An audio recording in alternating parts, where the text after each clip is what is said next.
ओम शांति। 17 सितंबर 2022 प्रातः मुरली ओम शांति। बाप दादा मधुबन। बाबा ने सुनाया, आज मीठे बच्चे, तुम्हारी ये लाइफ मोस्ट वैल्यूबल है। तुम्हें इस जन्म में कौड़ी से हीरे जैसा बनना है, इसलिए जितना हो सके बाप को याद करो। ये देह न याद आए, देहधारी न याद आए, ये पतित पुरानी क्या दुनिया भी न याद आए। बाबा ने कहा, कैसी याद होनी चाहिए, अभी बेचारी, कोई स्वार्थ न भरा हो। हम क्या करते, ऐसा ना हो कि याद करें हम उसको काम पड़े तब उसे याद करें। पुण्य की पूंजी कहाँ जमा हुई, तो बाबा को कैसे याद करना है। निस्वार्थ, श्वास श्वास, संकल्प संकल्प में बाबा, तो कैसी भी परिस्थिति होगी टल जाएगी, क्योंकि बाबा सर्वशक्तिवान है ना। सर्वशक्तिवान की शक्तियों को हम हर घड़ी यूज करते हैं, तो वो शक्तियाँ हमें बहुत सहयोग, बहुत मदद करती हैं। प्रश्न है, किस एक बात में खबरदार ना रहने से सारा रजिस्टर खराब हो जाता है।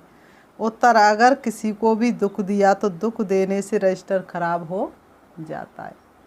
वो मीठे बाबा रे, कभी ना भूलेंगे वचन तेरे, मनसा वाचा कर्मणा, दुख न देंगे किसी को। इस बात में बड़ी खबरदारी चाहिए। दूसरे को भी दुख देना माना स्वयं को दुखी करना। जब बाप कभी किसी को दुख नहीं देते तो बच्चों को वह बाप समान बनना है। 21 जन्मों का राजभाग लेने के लिए एक तो पवित्र बनो, दूसरा मनसा वाचा कर्मणा, किसी को भी दुख ना दो। गृहस्थ व्यवहार में बहुत मीठा व्यवहार करो, हर किसी के साथ बहुत मीठा व्यवहार करो। गीत है, तकदीर जगा कर आई हूँ, तकदीर जगा कर आई हूँ। ओम शांति। तुम जानते हो कि हम आत्मा अपनी क्या तकदीर बनाकर आए हैं। अभी फिर नई दुनिया के लिए हम तकदीर बना रहे हैं। ये भी जानते हुए है जिस्मानी लड़ाई पर तुम ब्राह्मण हो, रूहानी लड़ाई पर। नई दुनिया का मालिक बनने के लिए, रावण पर विजय पाने के लिए तुम लड़ाई पर हो। रावण पर विजय पाने के लिए तुम लड़ाई पर हो। बाप इस समय सन्मुख हो, बैठकर समझाते तो ठीक लगता है। बाहर निकलने से कितनी अच्छी अच्छी पॉइंट्स भूल जाती हैं। तुम मुरझा जाते हो। बाप है श्रीमत देने वाला, नई दुनिया का स्वराज्य देने वाला। स्व अर्थात आत्मा कहती है, पहले मुझे गदाई थी, अब राजाई मिलती है। आत्मा कहती, पहले मुझे गदाई थी, अब राजाई मिलती है। उनको गदाई क्यों कहते हैं? गधे का मिसाल देते, क्योंकि गधे को श्रृंगार कर धोबी लोग कपड़े की गठरी रखते हैं। गधे ने मिट्टी देखी तो मिट्टी में लथेड़ी लगाने लगते हैं। बाबा ने कहा, गधा क्या करता है? गधे को मालिक क्या करता है? उसके ऊपर बहुत सुंदर सुंदर धुले हुए कपड़े की गठरी रख देता है। और गधा जैसे ही मिट्टी को देखेगा और उसमें लोटपोट हो जाए, खुद भी गंदा और वह कपड़े की गठरी भी गंदे कर देता है। लेट जाते हैं तो यहाँ भी बाप आए हैं बच्चों को स्वराज्य देने, श्रृंगार करते हैं। चलते चलते बच्चे फिर माया की धूल में पड़कर श्रृंगार सारा खलास कर देते हैं। बच्चे खुद भी समझते हैं कि बाबा हमको श्रृंगारते बहुत अच्छा है, फिर माया ऐसी प्रबल है जो हम लथेड़ कर श्रृंगार खराब कर देते हैं। सबसे बड़ी धूल है विकार की। तुम्हारी लड़ाई है ही खास विकारों से। बाप कहते हैं, बच्चों, काम विकार महाशत्रु है। कैसे शत्रु बना ये कोई भी नहीं जानता। बाप ने हमको स्वराज दिया था, अब गवाया है। फिर बाप आकर विकारों पर जीत पाने की युक्तियाँ बताते हैं। वास्तव में तुम्हारी लड़ाई काम महाशत्रु से है। बाबा कहते, वास्तव में तुम्हारी लड़ाई किससे है? काम महाशत्रु से। अब बाप कहते हैं, कामी से निष्कामी बनो। काम चिता से उतर के ज्ञान चिता पर बैठो। निष्कामी अर्थात कोई भी कामना नहीं। बाबा ने कहा, जिसमें कोई विकार नहीं उसको निष्कामी कहेंगे। बाप काम पर जीत पहनाते, कोई को पता नहीं है कि रावण राज्य कब से शुरू हुआ है। जगन्नाथ के मंदिर में देवताओं के बड़े गंदे चित्र लगे हैं। इससे सिद्ध होता देवताओं के वाम मार्ग में जाने से मनुष्य कामी बन जाते हैं। अभी तुम कामी मनुष्य से निष्कामी देवता बन रहे हो। तुम्हारी युद्ध न्यारी है। बाबा छींची दुनिया से वैराग्य दिलाते हैं। ये है विषय बैतड़ी नदी। बाबा ने कहा ये दुनिया में क्या बह रही है, विषय बैतड़ी नदी, और इंसान खुशी खुशी उसमें गोता लगा रहा है। तुम्हारी ये लाइफ मोस्ट वैल्यूबल है। हीरे जैसा मिला है जीवन, मोती जैसा मन, दिया है बाबा हमको नया जीवन। इसमें कौड़ी से हीरे जैसा बनना है। सारी बुद्धि की बात है, तुम्हें बाबा की याद में रहना है। आजकल तो मौत के लिए अनेक बॉम्ब्स बनाए हैं। मनुष्यों ने तो कोई गुनाह नहीं किया है। आगे तो लड़ाई हमेशा शहर से बाहर मैदान में होती थी।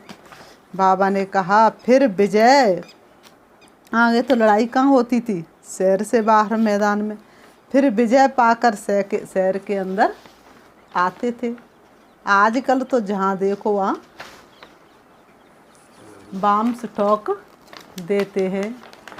बाबा ने कहा बच्चों को कहाँ भी आना जाना है तो बाप की याद में रहकर औरों को याद कराना है। बाबा ने कहा घर से बाहर निकलो तो बाप को साथ लेकर के चलो, बाप की याद में ही घर से बाहर निकलो।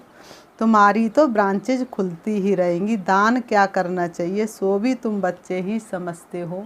दानी बनो, वरदानी बनो, दिव्य गुणों के दानी बनो। तो क्या दान करना है? उत्तम से उत्तम दान है अविनाशी ज्ञान रत्नों का। घर घर में तुम ये हॉस्पिटल खोल दो। बाबा कहते बच्चों घर घर में तुम जाके ये हॉस्पिटल खोल दो। तुम्हारे हॉस्पिटल में दवाई याद कुछ भी नहीं है, एक ही ज्ञान का इंजेक्शन है जिससे मनुष्य स्वस्थ हो जाते हैं। सिर्फ बाप का परिचय देना है कि उठते बैठते बाप को याद करो। ऐसे नहीं कि एक जगह बैठ जाना है, फिर तो हठ योगी हो गए ना। ये तो जब कोई याद नहीं करते तो संगठन में बिठाया जाता है। संगठन में बल मिलेगा। संग तारे कुसंग बोरे। बाहर जाने से फिर भूल जाते हैं। बाप ने समझाया है सवेरे उठ बाप को याद करो। याद का चार्ट रखो। भारत का प्राचीन योग मशहूर है। बहुत जगह योग आश्रम है, वह सब हठ योग सिखाते हैं, उनसे कोई फ़ायदा नहीं है। उसको हठ योग कहा जाता है। राजयोग मनुष्यों को सिखला ना सके। बाबा कहते राजयोग मनुष्यों को सिखला ना सके। मनुष्य को राजयोग कैसे सिखला सकता है? मनुष्य को राजा कैसे बना सकता है? बाबा ने कहा विलायत में जाते भारत का प्राचीन योग सिखाने, परंतु वह सब है ठगी। बाबा ने कहा वह सब है ठगी। सर्वोत्तम संन्यास तो तुम्हारा है। घर गृहस्थी में रहते हुए देखते हुए भी नहीं देखो। तो तुम पुरानी दुनिया का संन्यास करते हो, ये बाप ही आकर सिखलाते हैं। बाप कहते बुद्धि से पुरानी दुनिया का संन्यास करो, मैं और मेरा बाबा। तुमको गृहस्थ व्यवहार में रहते पवित्र रहना है। 5 विकारों का संन्यास करना है। फिर युक्ति मिलती है अनेक जन्मों का सिर पर जो पाप है व इस जन्म में जो पाप किए हैं वह कैसे छूटे, उसका प्रायश्चित कैसे हो। बाप कहते हैं कल्प कल्प तुम बच्चों को मैं समझाता हूँ।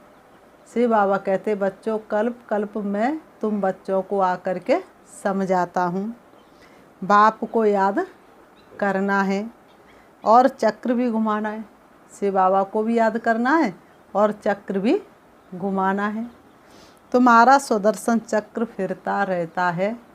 चलते फिरते उठते बैठते सुदर्शन चक्र फिरता रहता है। इस चक्र से तुम्हारे सब पाप नाश हो जाते हैं। सुदर्शन चक्र की कितनी महिमा है। उन्होंने फिर दिखाया है श्री कृष्ण ने सुदर्शन चक्र चलाया, कितने मर गए, लेकिन वास्तव में श्री कृष्ण तो हिंसा कर नहीं सकते। वो सर्वगुण संपन्न देवता कैसे दूसरे का गला काट सकते। तो वास्तव में श्री बाबा ने आकर के सुदर्शन चक्र का सही राज बताया। सुदर्शन स्वयं का दर्शन करो, हम ही देवता थे, हम ही क्षत्रिय बने, हम ही वैश्य और शूद्र बने और हम ही ब्राह्मण बने, सो फिर देवता बनेंगे। तो ये सुदर्शन चक्र फिराने से हमारे अंदर जो आसुरी गुण है उनका गला कट जाता है। वह तो है सब दंत कथाएं, तुम बच्चों को अर्थ समझाया जाता है। बाप बच्चों को समझाते, एक तो कोई को भी दुख नहीं देना है, कभी भी संकल्प में भी किसी को दुख नहीं देना है। बाबा कभी किसको दुख नहीं देते, तो तुम बच्चों को भी ऐसा बनना है। श्री बाबा किसी को दुख नहीं देते, तो तुम बच्चों को भी ऐसा ही बनना है। दूसरे को दुख दिया गोया अपने को दुख दिया। दूसरों को दुख दिया माना अपने को दुख दिया। किसको दुख देते गोया अपना ही खाता खराब करते। इसमें बड़ी खबरदारी चाहिए।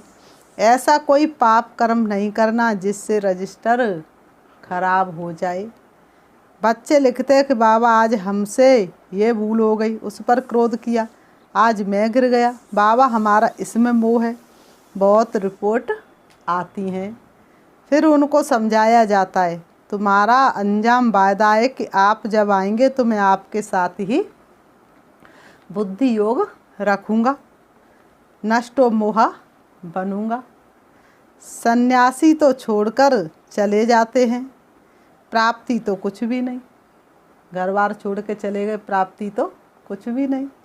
तुमको तो प्राप्ति बहुत है, तो प्राप्ति के आगे त्याग तो कुछ भी नहीं है। इसलिए नष्टो मोहा पूरा बनना है। प्यार एक बाप में रखो, उनको ही याद करना। ऐसे भी बहुत है जो बाबा के प्यार में आंसू बहाते हैं कि ऐसे बाबा से हम दूर क्यों हैं, हम तो बस से बाबा से ही लटके रहें। यहाँ प्राप्ति बहुत भारी है, बाहर के सत्संगों में ढेर जाते हैं, प्राप्ति तो कुछ भी नहीं है। वह तो ऐसे किसको नहीं समझाते कि काम महाशत्रु है, मनुष्य मनुष्य को राजयोग सिखला ना सके। हाँ, कोई राजा बनते हैं अल्पकाल सुख के लिए, बहुत दान पुण्य गरीबों को करते तो कहाँ राजा के पास जन्म मिल जाता है। यहाँ तो तुमको 21 जन्मों का राज्य भाग मिलता है। बाप कहते एक तो पवित्र बनो, दूसरा मनसा वाचा कर्मणा किसको भी दुख नहीं देना है। कुछ भी हो जाए किसी को दुख नहीं देना है। मीठी वाणी बोल रहे ऐसे वाण बोल, नहीं तो सजा के निमित्त बन पड़ेंगे। क्योंकि यहाँ धर्मराज बैठा है जो बाबा का क्या है, राइट हैंड है। धर्मराज बैठा है जो बाबा का राइट हैंड है। तुम्हारा रजिस्टर खराब हो जाएगा, बहुत सजा के निमित्त बन पड़ेंगे। मुख से बोला, इंद्रियों से कुछ किया, मुख से बोला और इंद्रियों से कुछ किया, कुछ विक्रम किया तो वह कर्मड़ा हो जाएगा। आ गया कर्म में, मन में आया और वो मुख से बोला, बन गया कर्म। तो धीरे धीरे संस्कार बन जाता है।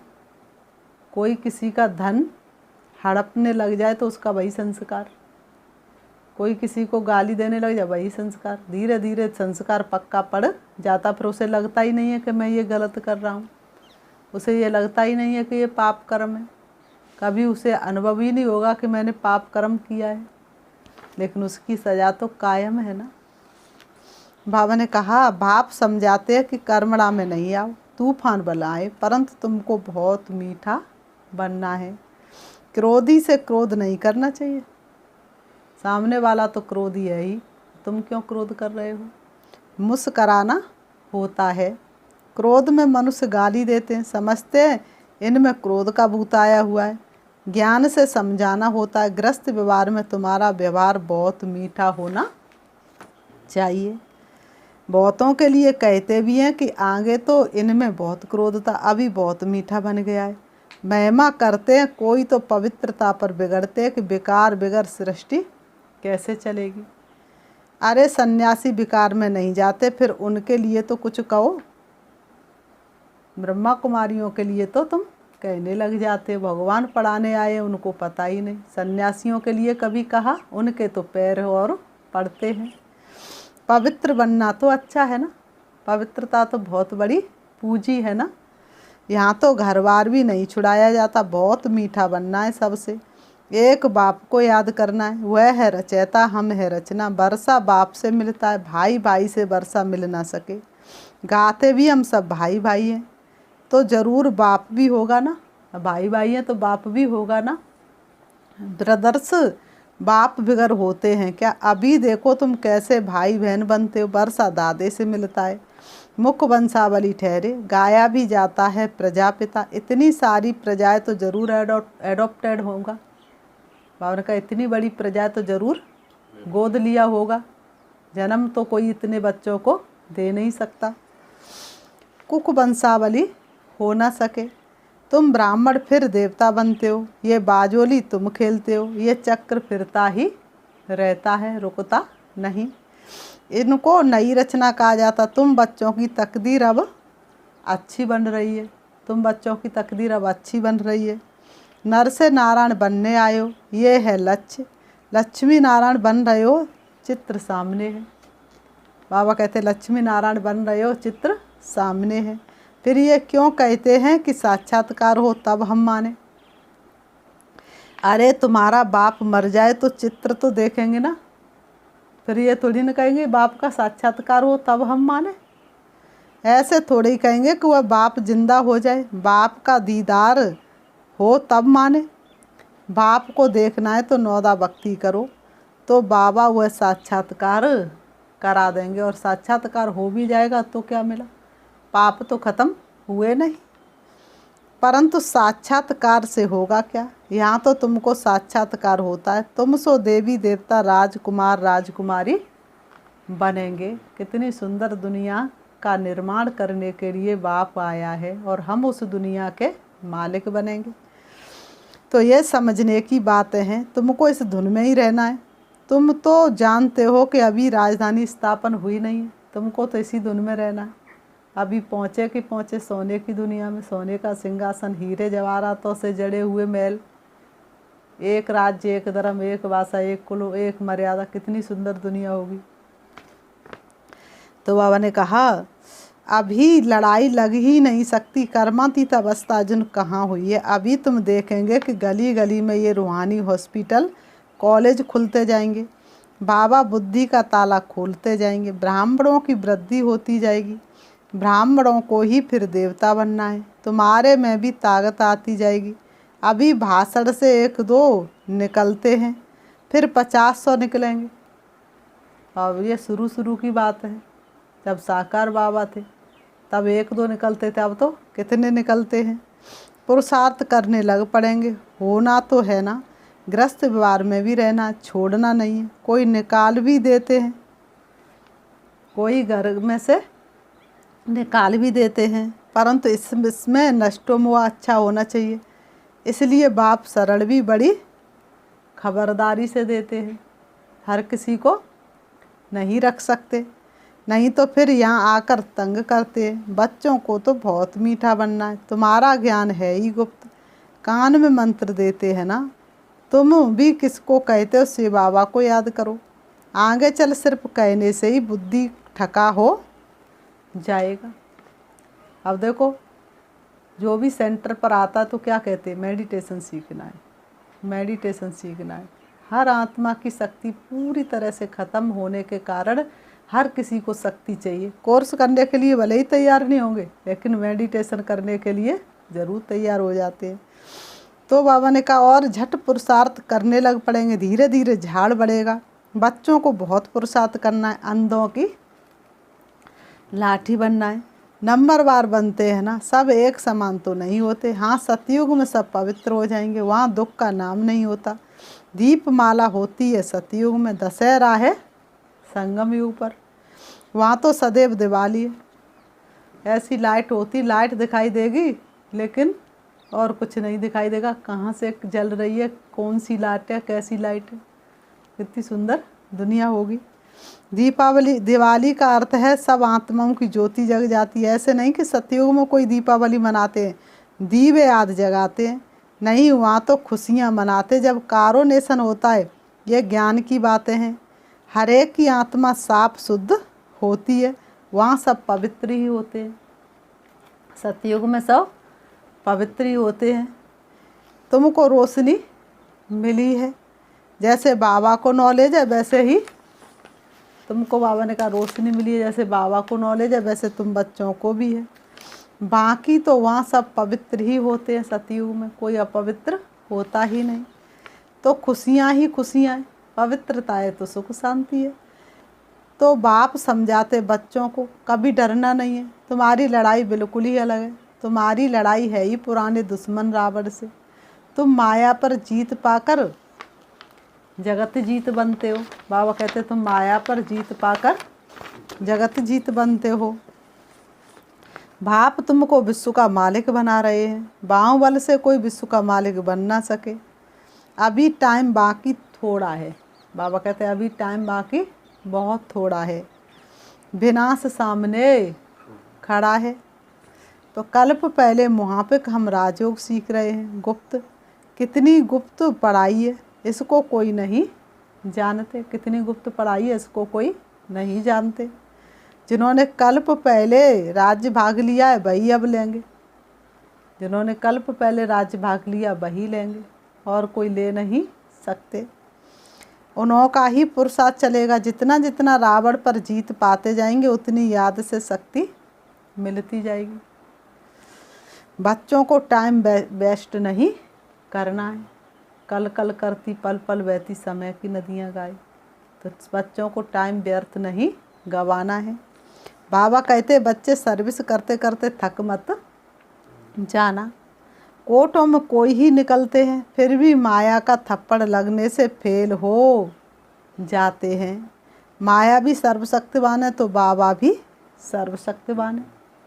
बाबा ने कहा दोनों ही सर्वशक्तिवान है। बाप भी सर्वशक्तिवान तो माया भी सर्वशक्तिवान। आधा कल्प तो माया भी जीत लेती है ना, तो बाप को याद करना है और श्रीमत लेते रहना है। फिर बाबा ने कहा अच्छा मीठे मीठे सिखी लते बच्चों प्रति माता पिता बाप दादा का याद प्यार और गुड मॉर्निंग। रूहानी बाप की रूहानी बच्चों को नमस्ते। हम रूहानी बच्चों की रूहानी बाप दादा को याद प्यार और नमस्ते नमस्ते नमस्ते।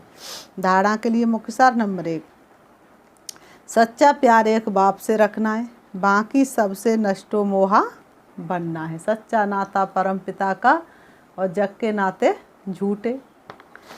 बाबा ने कहा मुख से व कर्मेंद्रियों से कोई भी पाप कर्म नहीं करना है। न मुख से कड़ुए बोलने, न कर्मेंद्रियों से कोई पाप कर्म करना है। रजिस्टर सदा ठीक रखना है। बाबा कहते रजिस्टर सदा ठीक रखना है। नंबर 2, सर्विस में कभी थकना नहीं है। अपना टाइम बर्बाद नहीं करना है। एक एक पल का हिसाब है, एक एक सेकंड का हिसाब है। घर घर में रूहानी हॉस्पिटल खोल, सबको याद की क्या करनी है, दवाई देनी है। सब बीमार है ना, शरीर भले ही स्वस्थ हो लेकिन आत्मा सबकी बीमार है। वरदान, प्रवृत्ति में रहते लौकिकता से न्यारे रहे, प्रभु का प्यार प्राप्त करने वाले लगाव मुक्त भव। प्रवृत्ति में रहते लौकिकता से न्यारे रहे, प्रभु का प्यार प्राप्त करने वाले लगाव मुक्त भव। स्पष्टीकरण है, प्रवृत्ति में रहते लक्ष्य रखो कि सेवा स्थान पर सेवा के लिए है। बाबा ने कहा भले ही गर्भगृहस्थी में रहो लेकिन क्या लक्ष्य रखो, सेवा के लिए सेवा स्थान पर है, बाकी यहाँ पर मेरा कोई भी नहीं। जहाँ भी रहते वहाँ का वातावरण सेवा स्थान जैसा हो। प्रवृत्ति का अर्थ है पर वृत्ति में रहने वाले, अर्थात मेरापन नहीं, बाप का है तो परवृत्ति है। कोई भी आए तो अनुभव करे कि ये न्यारे और प्रभु के प्यारे, किसी में भी लगाव ना हो। वातावरण लौकिक नहीं अलौकिक हो। इसलिए दुनिया वाले क्या कहते हैं, गृहस्थ आश्रम से बड़ा कोई आश्रम नहीं। तो आश्रम कब है, जब वातावरण अलौकिक हो। आश्रम माना सुख शांति, कहना और करना समान हो, तब नंबर वन मिलेगा। स्लोगन, सदा खजानों से संपन्न और संतुष्ट रहो तो परिस्थितियाँ आएंगी और बदल जाएंगी। सदा खजानों से संपन्न और संतुष्ट रहो तो परिस्थितियाँ आएंगी और आते ही तुम्हारे पास बदल जाएंगी। अच्छा, ओम शांति। 5 मिनट हम बाबा को याद करते हैं, चलेंगे। चारों तरफ से मन को हटाएंगे, देखेंगे अपने आप को चमकते हुए सितारे के रूप में। मैं आत्मा लाइट स्वरूप हूँ, अति सूक्ष्म हूँ। प्यारे पिता परमात्मा ने मुझे कोटों में से कोई में से कोई में एक चुना है, इसलिए मैं पद्मा पदम भाग्यशाली हूँ। मेरे जैसा भाग्यशाली दुनिया में कोई नहीं हो सकता। मैं पद्मा पदम भाग्यशाली आत्मा हूँ। सृष्टि रंगमंच पर परमात्म संदेश देने के लिए पाठ बजा रही हूँ। बाकी मेरा अपना घर परम धाम शांति धाम है, जहाँ की मैं आत्मा रहने वाली हूँ। मेरे पिता परमात्मा ज्योति बिंदु शिव परम धाम के रहने वाले हैं। मैं आत्मा अपने प्यारे पिता परमात्मा से मिलने के लिए इस देह और देही दुनिया को छोड़ करके जा रही हूँ। मेरी शक्तिशाली किरणें चारों तरफ फैलती जा रही हैं। मैं आत्मा चली जा रही हूँ नीले आसमान से ऊपर, सूरज से पार, चंद्रमा से भी दूर, तारागढ़ से भी ऊपर, सूक्ष्म वतन, फरिश्तों की दुनिया, फरिश्तों के बादशाह के सन्मुख होते हुए पहुंच जाती हूँ मणियों के देश में, जहाँ हर एक आत्मा मणि के समान चमक रही है। हर एक आत्मा प्रकाशित है। मैं आत्मा भी उन्हीं मणियों के देश में सभी आत्माओं के बीच में जाकर के उपस्थित हो जाती हूँ। मेरा प्रकाश सभी आत्माओं से ज़्यादा है। मेरा प्रकाश सभी को भरपूर कर रहा है। अब मैं उससे भी ऊपर देख रही हूँ अपने प्यारे शिव बाबा को, जो रूप में बिंदु लेकिन गुणों में सिंधु के समान है। उनकी शक्तियां चारों तरफ फैली हुई है। उनका प्रकाश संपूर्ण ब्रह्मांड में फैला हुआ है, जहां सर्वत्र शांति ही शांति है, प्यार ही प्यार है। मैं आत्मा शिव बाबा के सन्मुख जाते ही अनोखा आनंद का अनुभव कर रही हूँ। मुझे आत्मा का एक एक अंग शिव बाबा की शक्तियों से प्रफुल्लित होता जा रहा है। मैं आनंद में मगन होती जा रही हूँ। बाबा मुझे शक्तियों से भरपूर कर रहे हैं। मेरे पाप कर्म खत्म होते जा रहे हैं और मैं आत्मा धीरे धीरे शक्तिशाली बनती जा रही हूँ। शिव बाबा से शक्ति लेकर मैं आत्मा वापस आ रही हूँ। परम धाम से भी नीचे, सूक्ष्म वतन से भी नीचे, तारागढ़ से भी नीचे, चंद्रमा से भी नीचे, सूरज से भी नीचे आ जाती हूँ सृष्टि रंगमंच पर। मेरी शक्तिशाली किरणें पूरे विश्व के कोने कोने में फैल रही है। अब मैं आत्मा दोनों ग्रहों के बीच प्रकृति में विराजमान हो जाती हूँ। मुझे आत्मा के प्रकाश ने मेरे पूरे शरीर को ढक लिया है। मुझे आत्मा का प्रकाश मेरे शरीर के एक एक अंग में फैल रहा है और मैं आत्मा सर्व रोगों से मुक्त होती जा रही हूँ। ओम शांति, ओम शांति।